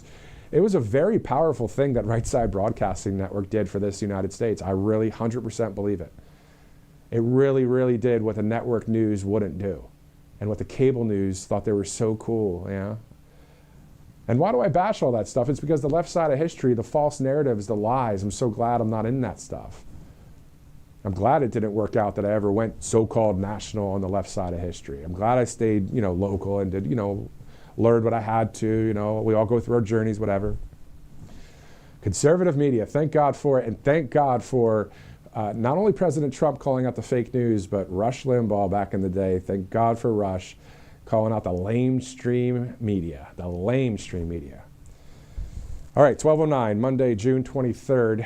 If you missed any of our commentary and our news reporting from the past hour, we literally went over a lot of information from the State Department, the Department of Homeland Security. We replayed President Trump's speech. We replayed a portion of Pete Hegseth's announcement yesterday and press conference. We looked into news that is being covered and how Iran's covering news, how Israel has been covering news, and also how Russia has been covering news when it comes to any talk between Russia and Iran. Specifically, though, truth be told, I said that I looked at Israeli news, but didn't report any specifics about how they're covering things. But you can imagine that right here on I-24, Iran launches 15 missiles, at least one direct hit reported. That was at 10:46. I'll be honest, I don't know if it's 10:46 local time, Israeli time, or if that's 10:46 Central where we are. And we always go with East Coast time because that's a majority of where the country, the population is, and also, of course, Washington, D.C. on the East Coast. You got to figure out what it's like, or experience what it's like sometimes when we work in Central time, like we're Central time here in this part of Alabama. And then we're still reporting on a schedule of East Coast time. So it's quite the schedule of when to come in, when to, but it's worth it, of course, because we want to bring you live coverage to the T, wall to wall. And we'll see that here with Kristi Noem, who will be walking out of there at any minute from now. Again, this event is starting any minute from now again, where there's a new facility opening. Specifically, it's a U.S. Customs and Border Protection Advanced Training Center. So a great facility there for Customs and Border Protection under the umbrella of the Department of Homeland Security. Great to see Kristi Noem back there in West Virginia here any minute from now, and we'll bring it to you live. Also, later today, I think I have the specifics on that as well for our programming a bit later today. At 1:30 Eastern, Robert McNeely will be live here in studio as the Attorney General Pam Bondi will have a DOJ hearing at 2 o'clock. So 1:30 Eastern. And then at 2:15 Eastern, RFK Jr. and Dr. Oz, they have a press conference that starts at 2:45. So really, if you're looking to watch more coverage here at Right Side Live, it is 1:30 today and 2:15 today, both Eastern time. 1:30 and 2:15. And if any breaking news happens from now until that 1:30 start time, whether it's myself and Robert or one of us, we'll cover any breaking news that happens. Again, one thing that's very important going on is at the Oval Office right now, President Trump meeting with the national security team in the Oval Office. So that is a 1 o'clock meeting. It's 12:13 on the East Coast. Looks like we're going to be seeing Kristi Noem any second from now as a lot of the staff maybe just pulled up there in Harpers Ferry, West Virginia. I am curious how far Harpers Ferry is from Washington, D.C. Those of you that live in the West Virginia area that are watching, you're like, hey, you're shouting at the TV screen, it's this far. Well, I just don't know, so let me just double check. Harpers Ferry, let's see, Harpers Ferry, West Virginia. And then the drive time to Washington, D.C., obviously where the Department of Homeland Security is based. That's 67 miles. It's about an hour and 15 minutes, so not too long of a drive. And it looks like, according to the Apple Maps, not a lot of traffic right now as rush hour has come and gone there for the morning in D.C. around that Beltway. And speaking of the Beltway, of course, we cover everything, whether it's inside the Beltway or outside the Beltway here at Right Side, for conservative media, for conservative news. And thanks so much for streaming in on this Monday, June 23rd. So about 67 miles Harpers Ferry is from the downtown of Washington, D.C., the federal city, as Robert likes to call Washington, D.C., our nation's capital. And it will be great to see the nation's capital once again outside of the White House with the, as you see right there, the American flag that's posted above and outside of it. So let's go here and see what this person is saying right now in West Virginia. I would now like to welcome our distinguished guests. First, the Secretary of Homeland Security, the Honorable Kristi Noem.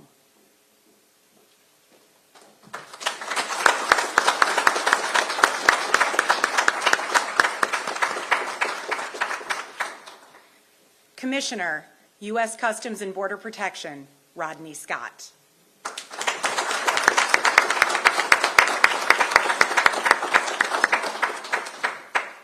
Senator from the state of West Virginia, the Honorable Shelley Moore Capito.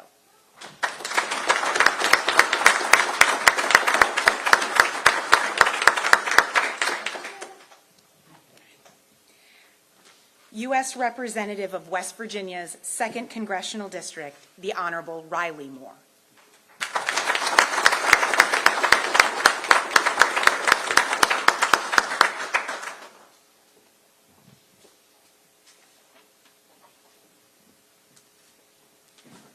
I also thank my esteemed colleagues from the Department of Homeland Security, U.S. Customs and Border Protection, and our partners at the U.S. Army Corps of Engineers for being here today. It is a privilege to celebrate this milestone with you. Ribbon-cutting ceremonies have been used to mark progress and new beginnings. During the early parts of the modern age, the practice brought communities together to highlight the completion of critical infrastructure and the opening of new businesses and buildings. They have been used to signify the culmination of a project from its inception and vision through development and finally completion. About 20 years ago, we held a ribbon-cutting ceremony to open the Advanced Training Center here in Jefferson County, West Virginia, as the first of its kind facility to prepare our law enforcement officers for the varied challenges their frontline duties bring them. It was a vision that came to fruition through close collaboration with our partners in Congress, with multidisciplinary teams to design and construct the campus facilities, and our local community here in Harpers Ferry, who helped us to ensure this center would be a beneficial addition to the beautiful and historic area. We are very grateful to have the continued support of Congress, especially that of Senator Capito and Representative Moore, and the surrounding community throughout the years. The Advanced Training Center has truly found a home in Jefferson County. Our goal has largely remained the same since we initially began the design and development of the Advanced Training Center: to deliver mission-specific training to our workforce to meet emerging Homeland Security challenges at and beyond our borders. Today's ceremony underscores our ongoing commitment to this goal and our dedication to ensuring this campus remains a state-of-the-art training center for U.S. Customs and Border Protection's law enforcement personnel and our leadership team. The building we are looking at now is the conclusion of a 5-year interagency and interindustry effort to plan, design, and develop Monarch Hall. At 32,300 square feet, this 2-story building includes multi-purpose classrooms, collaboration rooms, office space for staff members, and a state-of-the-art green screen room. This newest addition to the Advanced Training Center will provide critical features to enhance the Office of Training and Development's work in fulfilling its mission and meeting the rapidly evolving training demands of our agency. We would not be standing here without the support of Congress, especially that of Senator Capito, who helped to secure the generous funding for the building we are dedicating today. I also want to take a moment to acknowledge Office of Facilities and Asset Management Assistant Commissioner Yvonne Medina and Office of Training and Development Assistant Commissioner Chris Hall. Their joint leadership, coupled with the extraordinary efforts of their respective teams, helped bring forth the facility you see today. Finally, I'd like to recognize the collaboration with the U.S. Army Corps of Engineers and Lobar Incorporated. We are grateful for their professionalism and commitment to helping us achieve this milestone in a timely manner and within budget. We are thankful for these combined efforts of all who have been involved in the project from inception to completion. Before we hear from our speakers, I would like to ask everyone to please stand for the presentation of colors from the U.S. Customs and Border Protection Honor Guard and the singing of the national anthem by Ron Madison, Office of Facilities and Asset Management. All uniformed personnel, up 10, hook. Hold on.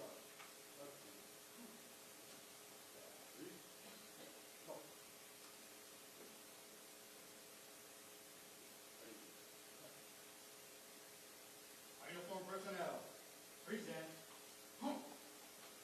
Ready.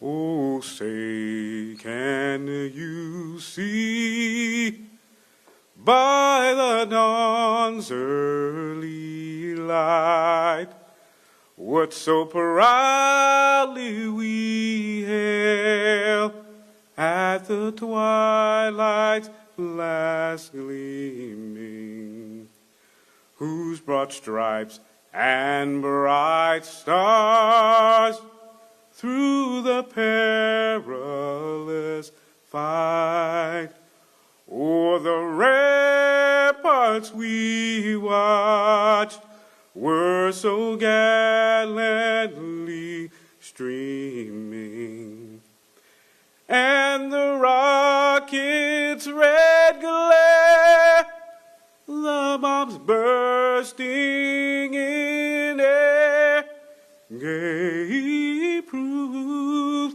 through the night that our flag was still there.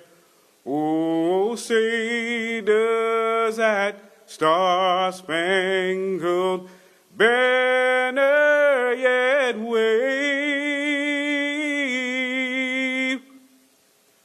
o'er the land of the free and the home of the brave.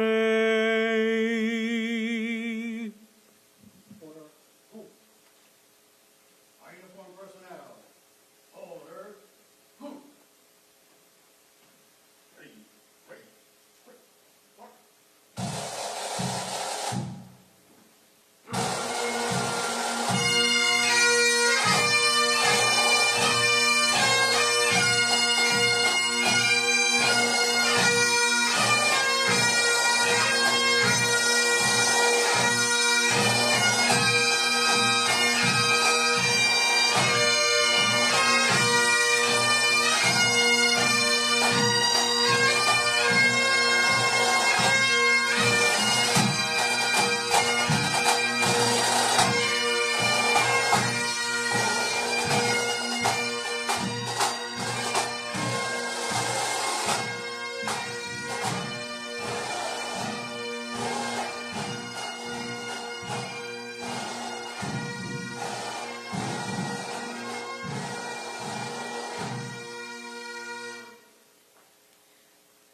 Ladies and gentlemen, please remain standing for the invocation by Chaplain Patrick Orender, Office of Field Operations.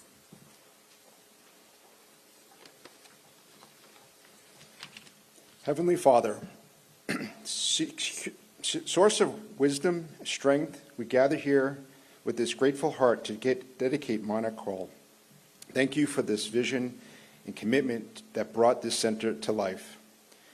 Please empower our workforce. We are especially grateful for the steadfast support of the senior leaders of U.S. Customs and Border Protection. The dedication, guidance, and investment have made this milestone possible to continue to shape the future of our mission. Bless all who will teach, work, and learn here. May they be equipped with the knowledge, the skills, and the character to serve and protect our homeland with excellence and integrity. We ask that you bring the blessing upon West Virginia and the surrounding communities, faithful neighbors who support and strengthen our mission. Guide our leaders, Secretary Noem, Commissioner Scott, Senator Capito, and Representative Moore, and all present today. Grant them unity, wisdom, and resolve in their service. May this hall stand as a beacon of purpose, inspiring dedication to our safeguarding of our nation. Amen. Thank you, Chaplain Orender. Ladies and gentlemen, you may take your seats.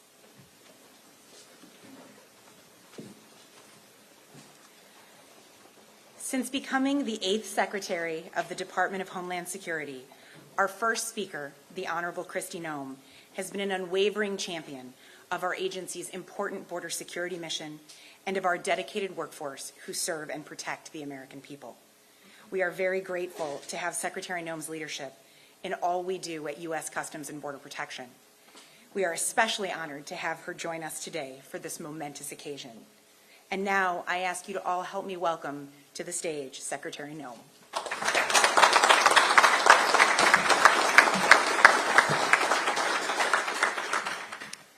Well, thank you. Good afternoon. I believe it's afternoon now, but it's so wonderful to see all of you and to be here for such a celebration as this. This is really a monumental event, and not just for CBP, but also for Harpers Ferry, but also for our country.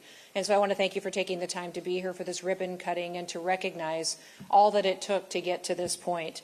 I do want to give a special thank you out to our Assistant Commissioner Cooper for having me here, for the invitation and for the hospitality as well.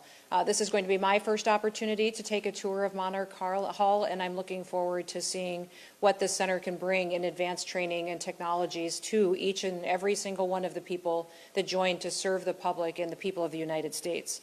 I also want to thank Senator Moore Capito. I call her Shelley because she's been a friend of mine for many years, and I want you all to know that I believe she's going to go down in history as one of the most effective senators that this country has ever seen. She has been so incredibly powerful in her advocacy for things that truly do matter. Would you please give her a round of applause? Thank you.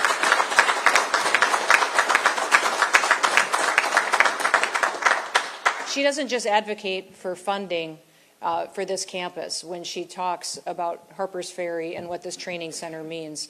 For years now, she has championed bringing the dollars that are necessary here to get this hall built. In fact, I think her alone, in her role on the Appropriations Committee, but also in the Senate and to members of Congress, have secured over $32 million to complete this hall. But when she does that, she tells the story. She tells the story of the men and women that will be here, that will train here, what it means for our country, what it means for our security and the ability of our families to be able to sleep and raise their children at night in a country where they're safe and where they can still pursue the American dream. I've been a long believer in the old proverb that says, what you see with your eyes, you carry in your heart. And I know that she does when she talks about this place, when she talks about West Virginia, and when she talks about what CBP means to this country as well. And also I want to thank Congressman Moore. I don't know of anybody else who got elected and hit the ground running harder and faster than he did. He works tirelessly not only for his congressional district, but also to make the House of Representatives a much more effective body. At days it can be challenging, I'm certain, which I'm grateful you're close enough to home. You can come home and detox once in a while. But I will tell you that when he stands up in a room and he speaks, people stop and they listen. And that rarely happens with members of Congress. When other colleagues are gathered together to learn about the facts behind a project or want to know for certain what truly is the situation that this policy will bring forth in this country, when Congressman Moore speaks, his colleagues listen to him, and he speaks with wisdom and discernment. So I want to thank both of them for being advocates of this facility and advocates of CBP and the work that they do every single day. There's a few other people that I do want to acknowledge. We have the opportunity to have Commissioner Rodney Scott with us today. I don't know if this is his first official event since being confirmed as the new commissioner of CBP, but if you would all congratulate him with me, I'm so thrilled at his new leadership role.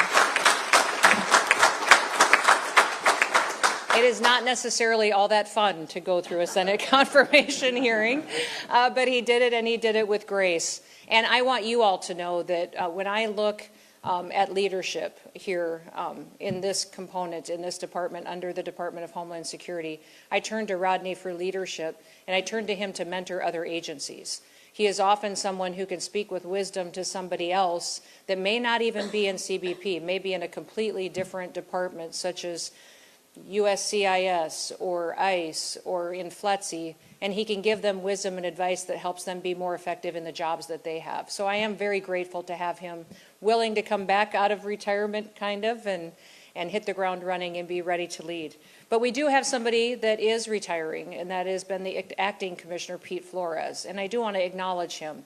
I have never met someone who has served with such a steadfast consistency and care for the post at which he is responsible for than Pete. I haven't known him that long. I first met him when I was nominated for this position, but have gotten to spend hundreds of hours with him. And no matter what I said or did or decided, he looked at me and said, yes, ma'am, and this information might be helpful to you, and educated me and helped us make the best decision for our country. I've appreciated him more than probably he'll ever know. But if you do get the chance to spend some time with him, let him know how highly I think of him. We are grateful for his leadership.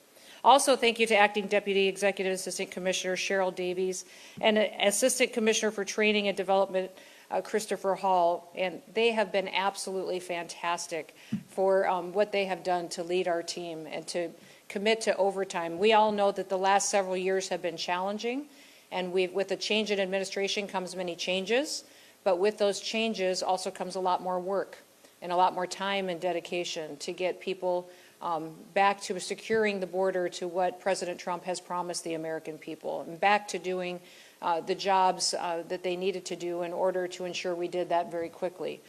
They have put in overtime, and that has been absolutely fantastic to see their commitment. I also want to say thank you to the Advanced Training Center and Interim Director, Christopher Line, who has been amazing for the dedication of running the day-to-day operations of this center and the expansion, which continues to grow, and more people which will be inspired to come and to learn here and to serve here and to train here. I have long believed that when you invest in things, you show that you truly do care about them. For years and years, I was a children's pastor at our church. And when I first became our children's pastor, I also was farming and ranching and doing other businesses. But I remember having a conversation with our pastor one day saying it's really hard for me to hear people say that children are a priority when we don't put any dollars into the program. Where you invest your dollars is truly where your future is. And I believe that with this investment, now our church did, and he did, and it was fantastic. But what I would say is that when you see people invest and build, they're saying that they're investing in the people that will train here. And we face new challenges every single day in this country, new challenges that our agents and our individuals will have to be prepared for. And I believe that they will be prepared for them because of what we're doing here to make sure that we're resourcing and equipping them the way that we should. We have a critical mission, and I'm committed to making sure that we fulfill that mission and that we do it to the best of our abilities. Facilities like this provide the training that are necessary. I was raised by a dad that said consistently to me, Kristi, we don't complain about things, we fix them. And that is what we are doing today. We see challenges ahead in this country, new threats emerging everywhere, but we don't complain about them. We fix them, and how do we fix them? We fix them with men and women who love the United States of America, and we have trained and resourced and equipped them to meet those challenges head on. Now, we do have a bill that's coming before Congress I hope everybody will support that will be a necessary resource for CBP. That bill doesn't just have dollars in it to build a wall, which it will. It'll have over $46 billion in it, not just to continue building infrastructure wall, but to give us the surveillance and technology that we need to truly secure the border and every border, not just our southern, but our northern, our maritime borders as well. It also will provide $4.1 billion so that we can hire 5,000 new CBP officers as well as 3,000 new CBP border agents. It also gives us $2.7 billion to CBP so that we can have the surveillance technologies that we need, and another $1 billion for our vehicle fleet. It allows ICE to hire 10,000 new officers, which we cooperate every single day to secure our country. And it will also allow us to double our detention capabilities that may be necessary as we do our work. It also will address salary and bonuses, which I think is incredibly important. When you make sure that we take care of our people that work for us, we're taking care of their families. I don't know of anybody that can do their job with excellence if their family is in crisis at home. And that's the one thing that I want everyone who works with CBP to know, is that we've got your back, but we care about your family, and we care about your family's futures as well. One thing that I want to leave you all with today is to never lose sight of our priorities, of what our mission is. Our mission at the Department of Homeland Security is to secure the homeland with honesty, with integrity, and to do that in a way that best represents the United States of America. CBP has done that with excellence.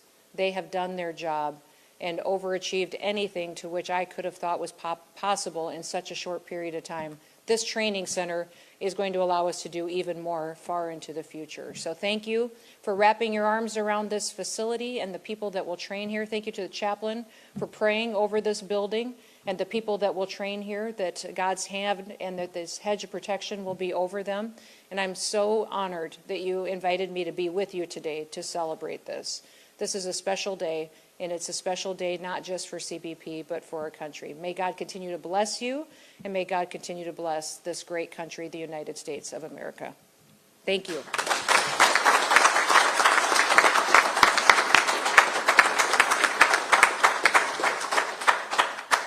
Thank you, Secretary Noem. It is truly a privilege to have you with us today. As our agency's senior career official who supervises our daily operations, Commissioner Rodney Scott guides the everyday work we do to defend our nation, including oversight of capital projects like Monarch Hall.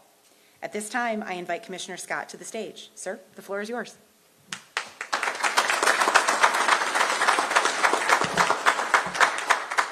Good afternoon. I'm going to keep my remarks a little bit short, but I really do want to thank Secretary Noem for being here. Thank you for the support you've given us from day one and your investment, not just of time here, but time with the leadership teams. But your attendance here today means a lot to us and greatly appreciate it. Senator, I can't thank you enough. Congressman, I can't thank you enough for the support that you've given beyond this facility. But specifically today, I do want to focus on Monarch Hall and Advanced Training Center. But I think it's important to understand that we would not exist without Senator Capito's support, not just financially through appropriations, but the conversations behind the scenes, learning about our organization. I'm in a unique position. This is my first event, by the way.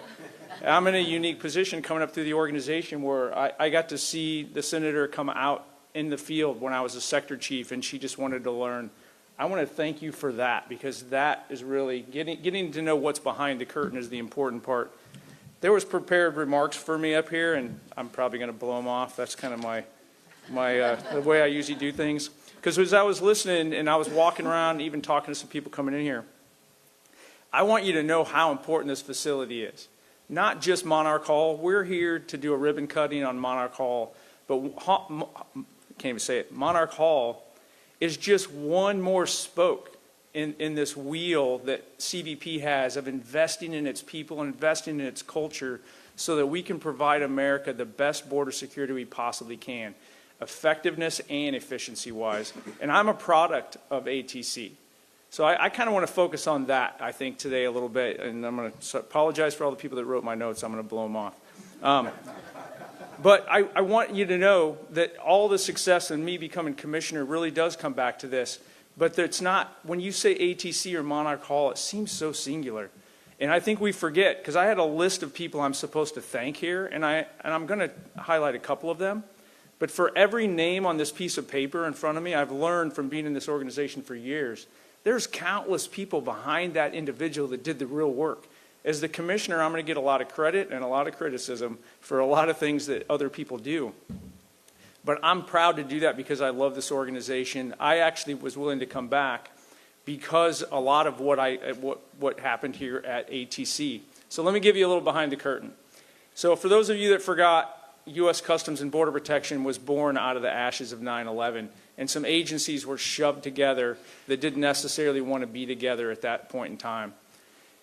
Advanced training, not the academy, is what fixed that and made CBP an actual culture, a family, and an organization. And it was intentional decisions by leadership that came before me that said, hey, to be what America wants us to be, what America needs us to be, we need to be one. So basically, ATC was the place where CBP, where Legacy Border Patrol, Immigration, Customs, Ag, kind of got pushed together. And it was a safe space to have some tough conversations. Some fireside chats with some leadership that was outside of your chain of command and couldn't necessarily discipline you immediately. Freed up some opportunities.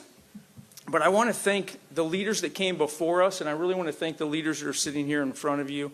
I want to thank Chris. I want to thank facilities. I want to thank Army Corps of Engineers for the tactical piece of it. Council. I don't think there's anybody in CBP that hasn't benefited from and or invested in ATC. But it's not just about, giving our current leadership, a weekend away to like brainstorm. It literally has a direct impact on operations. So I'm going to highlight that for just a minute, and then I'll probably shut up. If you look at what this organization has done, and I don't mean to get political here, I just want you to think about this realistically. If you look at what this organization has done to secure the border since January 20th in a record amount of time, that had a lot to do with presidential policy and knowing you had top cover. But what it really had to do, like I talked about that cascading effect, right, was an organization that had literally been taught to not accept failure. And that's really what happened here at ATC. Different parts of the organization came together, but the culture in CBP, because of the investments we've made here, because of the investments you guys have made, because of your leadership, is an organization that while I was a policy advisor, while I was the chief of the Border Patrol, or now as commissioner, brings me a little synopsis of a problem that they discovered and the solution. And it's already moving forward. If I want to change it, I can, but it doesn't wait for other people to tell them what to do. Everybody in this organization has foundational principles of vigilance, service to their country, and integrity that we beat into them from day one. We beat into them here at ATC. And I think that just creates a culture that every American will be proud of. I'm very proud of what you guys do here. I just want to say thank you, and I'll close with that. Appreciate it.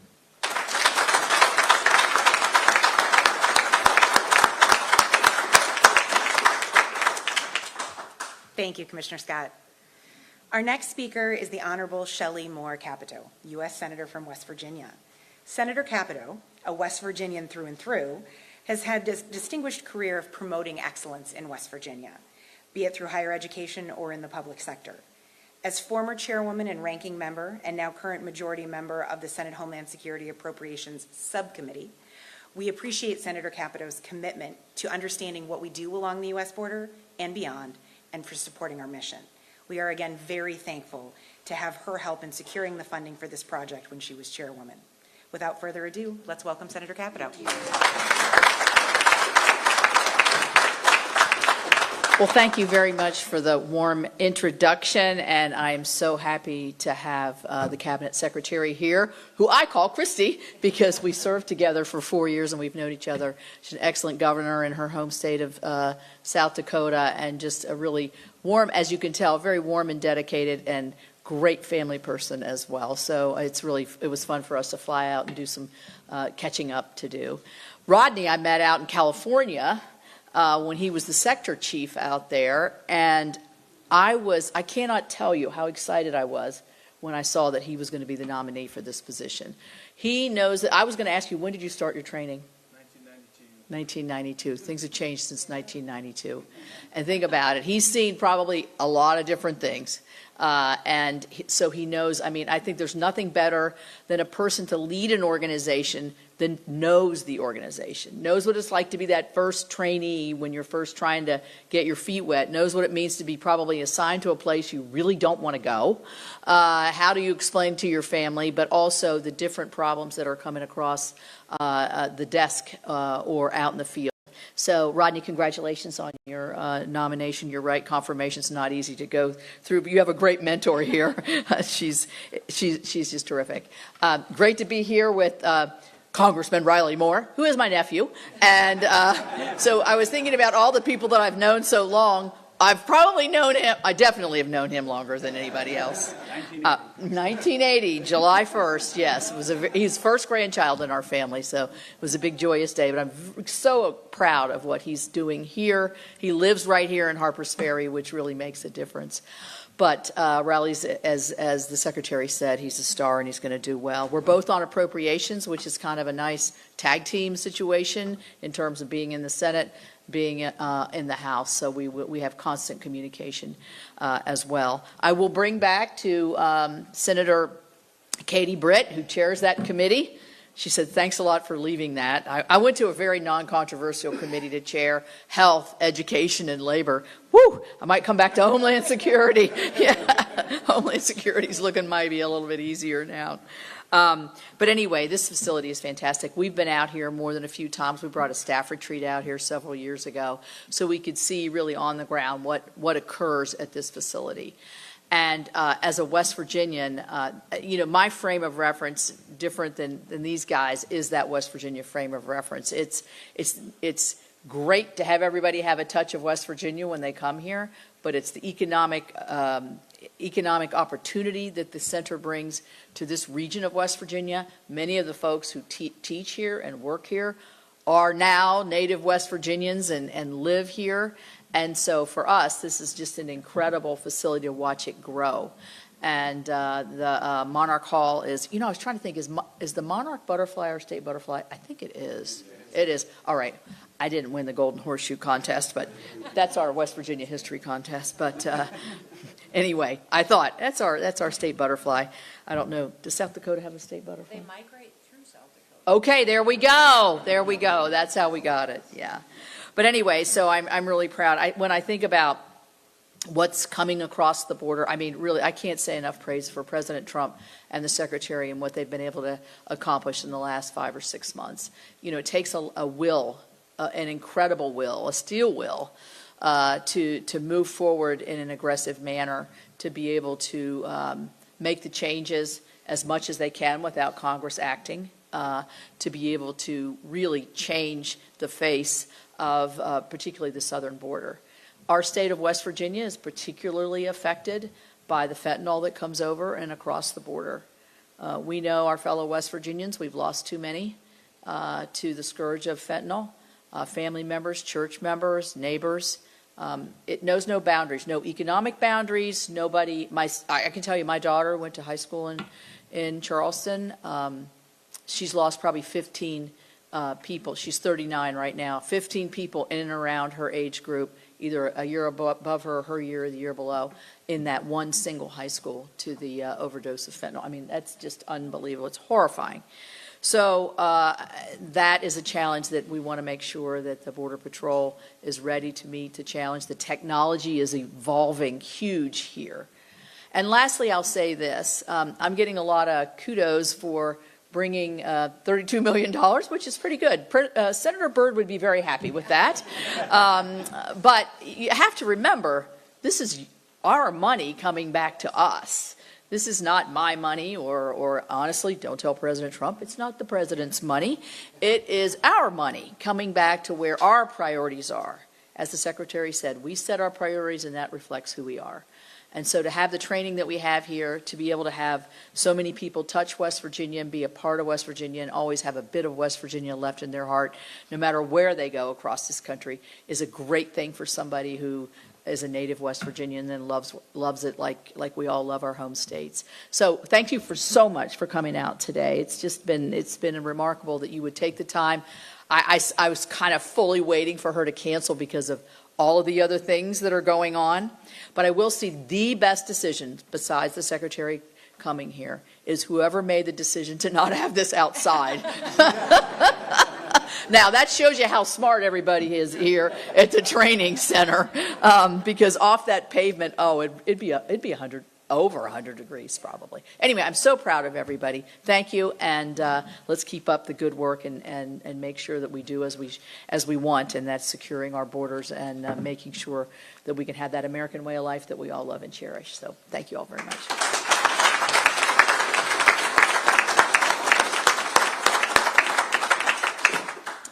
Thank you, Senator Capito. Our next guest is one of the newest members of Congress who represents West Virginia's 2nd Congressional District, the Honorable Riley Moore. So far during his tenure in the U.S. House of Representatives, Congressman Moore has worked tirelessly to further our nation's border security objectives. We appreciate his ongoing collaboration to keep America safe and his commitment to the President's objectives of keeping our borders secure and strong. We look forward to growing in our partnership with you, especially as the representative of this congressional district. Thank you for joining us today. And now, please help me welcome Congressman Riley Moore. Thank you very much. Feels like I was just here because I just was. I got to put on glasses. My aunt makes fun of me because I'm getting old. I got to wear glasses now. It's the way of the world. But no, it's great to be here. And Senator Capito was just touching on the effects of the border in West Virginia before I get into my prepared remarks. This is just last May, 2 miles from here, an illegal immigrant killed somebody in our community and burned her body. Just 2 miles from right here in West Virginia.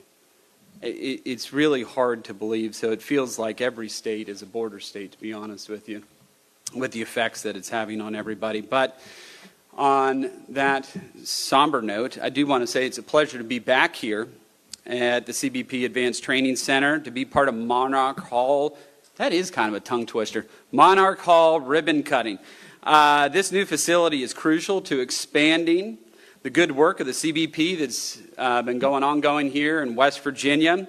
I'd like to also start by thanking the hardworking men and women of Customs and Border Protection who work with little recognition sometimes. Certainly from my office they get that, but sometimes in the public they do not, and they very much deserve it for keeping our nation safe. So thank you all very much.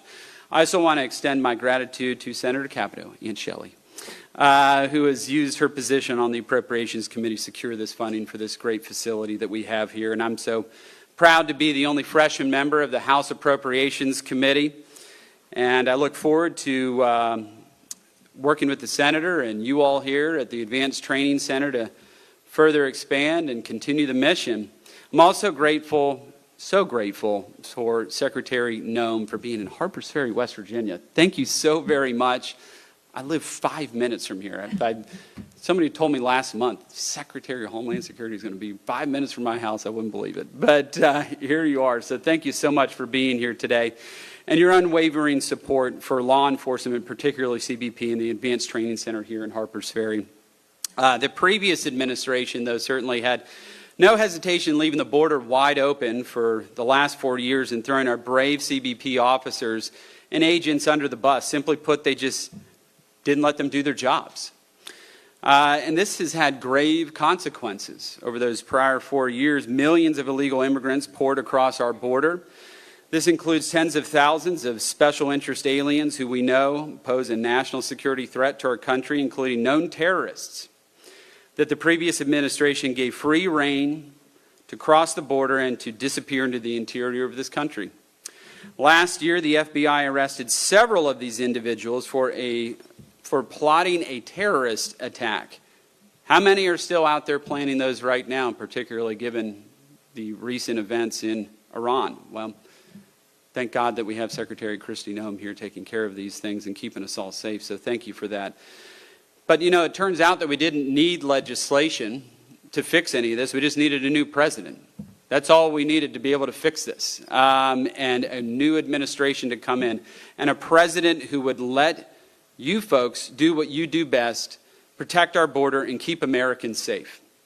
As a result, the number of border crossings has cratered to historic lows. It's hard to believe there's hardly anybody trying to cross right now, with just 8,400 encounters in the month of April compared to 129,000 last year in the month of April. It's just astounding. Just 2 weeks ago, I visited this facility, as I mentioned at the outset, with several of my House colleagues. We did bring some other House members out here.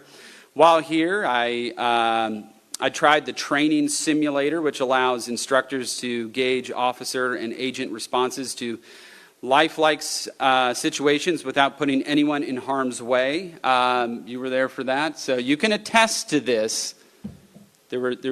I did a good job on this. There was a guy coming up with a knife, and there was somebody in the car. I neutralized both these folks in 1.5 seconds with 7 rounds. One of them a headshot through a windshield. That's correct. So we're big Second Amendment supporters in West Virginia. So I'd like to come back out to the gun range whenever you get some time. But it's a great simulator. It was very, very lifelike. And actually the simulator gun itself had the weight of like a Glock. It felt like an actual handgun and had a bit of recoil and all that, which I found very interesting. So thank you for that again. And I'm also, if you ever need any help out in the field, though, give me a shout. I'll head on down. But I'm also excited to share that I will also be introducing legislation. We talked about this during our brief in the House to realize CBP's goal to swap parcels of land here currently owned by DHS and Interior, and hopefully get those additional 25 acres so we continue to grow this wonderful facility. Allow me to once again express my gratitude for the important work being done here at this facility and for the invitation to address you all today. Thank you so very much, and God bless you all.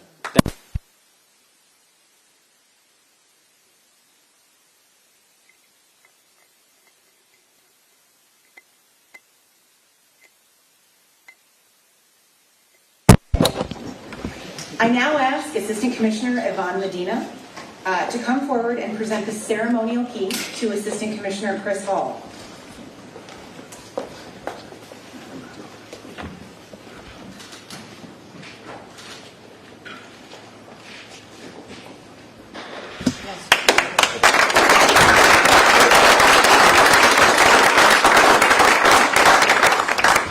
Thank you, AC Medina. AC Hall, Monarch Hall is officially yours.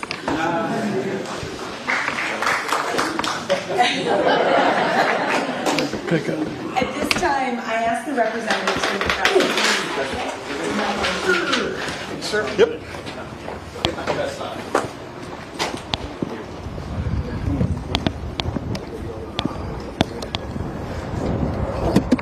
You come around, get quite nice and cold. Put your head in my shot. Don't pull the Glenn on me. I won't. Glenn, you're in my shot. I'm going to kneel down, so don't worry about me. Sorry, guys. Am I okay? Not really. Sir? Sir, can you stand up for just a second? No, you're kidding. Hold your shirt. I need a white shirt. I'm okay. No, stay right there. I just need a white shirt. All right. We're doing white balance. Hurry up. Yeah. Hang on. I can find the button. Gotcha. Thank you much. All right. It's always the dance, isn't it? We're in the sun.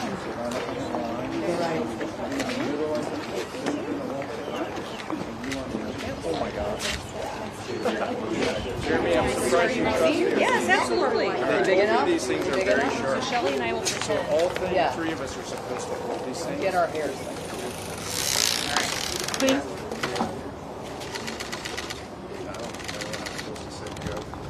Oh, I can totally count it down. You want me to? Do it. Ready? Yeah. Good? 3, 2, 1.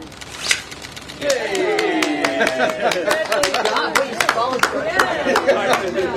Give me a star. Congratulations. Thank you so much. And you actually came to your house for lunch. Oh. Please, didn't know it was that close. Yeah, I'm literally that way and left. Right? Yeah. Now, and this is going to be It's on. right here. Right. So it's a mirror of this.